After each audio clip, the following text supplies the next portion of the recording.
ಪ್ರಾಚೀನ ಭಾರತದ ಸನ್ನಿವೇಶದಲ್ಲಿ ಮೌರ್ಯರು ಮತ್ತು ಗುಪ್ತರು ಏನು ಮಾಡಿದ್ದಾರೆ, ಈ ಒಂದು ದಖನ್ ಪ್ರದೇಶದಲ್ಲಿ ಆಳ್ವಿಕೆಯನ್ನು ಮಾಡಿದ್ದಾರೆ ಅಂತಕ್ಕಂಥದ್ದು.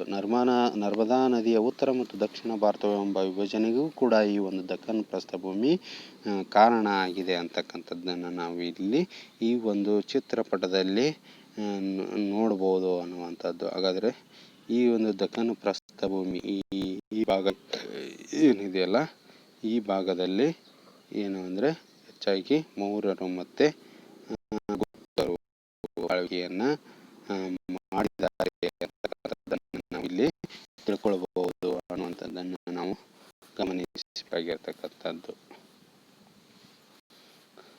ಹಾಗೆ ಕೊನೆಯದಾಗಿ ಇಲ್ಲಿ ಏನಂದರೆ ಕರಾವಳಿ ತೀರ ಪ್ರದೇಶಗಳು ನೋಡ್ರಿ. ಇಲ್ಲಿ ಭಾರತದ ಕರಾವಳಿ ಏನಂದರೆ 6100 ಕಿಲೋಮೀಟರ್ ಏನಂದರೆ ಸುದೀರ್ಘವಾಗಿ ಹಬ್ಬಿಕೊಂಡಿದೆ ಅಂತಕ್ಕಂಥದ್ದನ್ನು ನಾವು ಇಲ್ಲಿ ತಿಳ್ಕೊಬೋದು.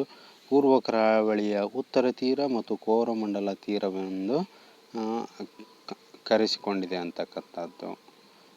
ಹಾಗಾದರೆ ಪಶ್ಚಿಮ ಕರಾವಳಿಯ ಕೊಂಕಣ ತೀರ, ಮಲಬಾರ್ ತೀರವೆಂದು ಕರೆಸಿಕೊಂಡಿದೆ. ರೇವು ಪಟ್ಟಣಗಳು ರೋಮನ್ನರನ್ನು ಆಕರ್ಷಿಸಿದವು ಅಂತಕ್ಕಂಥದ್ದು. ರೇವು ಪಟ್ಟಣ ಪಾಂಡ್ಯರು, ಚೇರರು, ಚೋಳರು ರಾಜ್ಯಗಳ ಉದಯಕ್ಕೆ ಈ ಒಂದು ಕರಾವಳಿ ತೀರ ಪ್ರದೇಶ ಕಾರಣ ಆಯಿತು ಅನ್ನುವಂಥದ್ದನ್ನು ನಾವು ಮುಖ್ಯವಾಗಿ ತಿಳ್ಕೊಳ್ಬೇಕು ಅನ್ನುವಂಥದ್ದನ್ನು. ಹಾಗಾದರೆ ಕರಾವಳಿ ತೀರ ಪ್ರದೇಶ ಅಂದರೆ ಇಲ್ಲೇನು ನೀಲಿ ಭಾಗದಲ್ಲಿ ಇದೆಯಲ್ಲ, ಈ ಒಂದು ಭಾಗ ಏನು ಅಂದರೆ ಇದು ಕರಾವಳಿ ತೀರ ಪ್ರದೇಶ ಅಂತೇಳಿ ನಾವು ಕರಿತೀವಿ. ಇದರಲ್ಲಿ ಉತ್ಕಲ ತೀರ, ಕೋರಮಂಡಲ ತೀರ ಮತ್ತು ಮಲಬಾರ್ ತೀರ, ಕೊಂಕಣ ತೀರ ಇವುಗಳು ಏನಂದರೆ ಭಾರತದ ಕರಾವಳಿ ಸುಮಾರು ಎಷ್ಟು ಕಿಲೋಮೀಟರ್ ವರೆಗೆ ಹಬ್ಬಿಕೊಂಡೈತೆ ಅಂದರೆ ಅದು 6100 ಕಿಲೋಮೀಟರ್ ಸುದೀರ್ಘವಾಗಿ ಹಬ್ಬಿಕೊಂಡಿದೆ ಅಂತಕ್ಕಂಥದ್ದನ್ನು ನಾವಿಲ್ಲಿ ತಿಳ್ಕೊಳ್ಬಹುದು ಅನ್ನುವಂಥದ್ದು. ನಿಮ್ಗೆ ಈಗಾಗಲೇ ಗೊತ್ತೈತಿ, ದಿಕ್ಕುಗಳ ಪರಿಚಯನೂ ಕೂಡ ನಿಮಗೆ ಗೊತ್ತೈತಿ ಅಂತ ಅಂದ್ಕೊಂಡಿದ್ದೀನಿ. ಹಾಗಾದರೆ ಇಲ್ಲಿ ಈ ಭಾಗ ಏನೈತಲ್ಲ, ನಾವು ಸಂಕ್ಷಿಪ್ತವಾಗಿ ನೆನಪಿಟ್ಕೊಳ್ಳೋದು, ಇದು ಉತ್ತರ, ಇದು ಈಶಾನ್ಯ, ಇದು ಪೂರ್ವ, ಹೌದಾ, ಹಾಗೆ ಇದು ಆಗ್ನೇಯ, ಇದು ಇದು ದಕ್ಷಿಣ, ಇದು ನೈಋತ್ಯ, ಇದು ಪಶ್ಚಿಮ,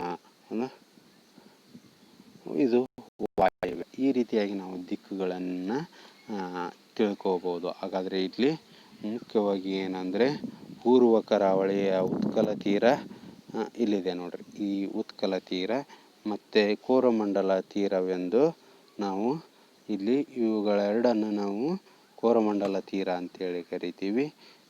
ಮತ್ತು ಪಶ್ಚಿಮ ಕರಾವಳಿಯ ಕೊಂಕಣ ತೀರ, ಈ ಪಶ್ಚಿಮ ಭಾಗದಲ್ಲಿರ್ತಕ್ಕಂಥ ಕೊಂಕಣ ತೀರವನ್ನು ಮತ್ತು ಮಲಬಾರ್ ತೀರವೆಂದು ಕರಿತೀವಿ ಈ ಭಾಗವನ್ನು.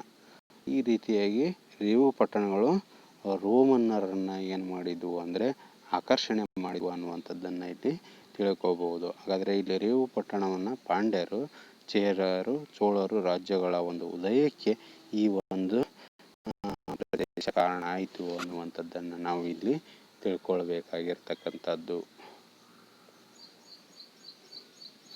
ಹಾಗೆಯೇ ನೋಡ್ರಿ, ನಮ್ಮ ಭಾರತ ವಿವಿಧತೆಯಲ್ಲಿ ಏಕತೆಯನ್ನು ಹೊಂದಿರತಕ್ಕಂಥ ರಾಷ್ಟ್ರ ಅಂತೇಳಿ ನಾವು ಕರಿತೀವಿ ಅಂತಕ್ಕಂಥದ್ದು. ಹಾಗಾದರೆ ಇಲ್ಲಿ ಭಾರತದಲ್ಲಿ ಅಂದರೆ ವಿವಿಧ ಜಾತಿಯ ಸಂಸ್ಕೃತಿಯ ಜನಾಂಗವನ್ನು ಹೊಂದಿರತಕ್ಕಂಥ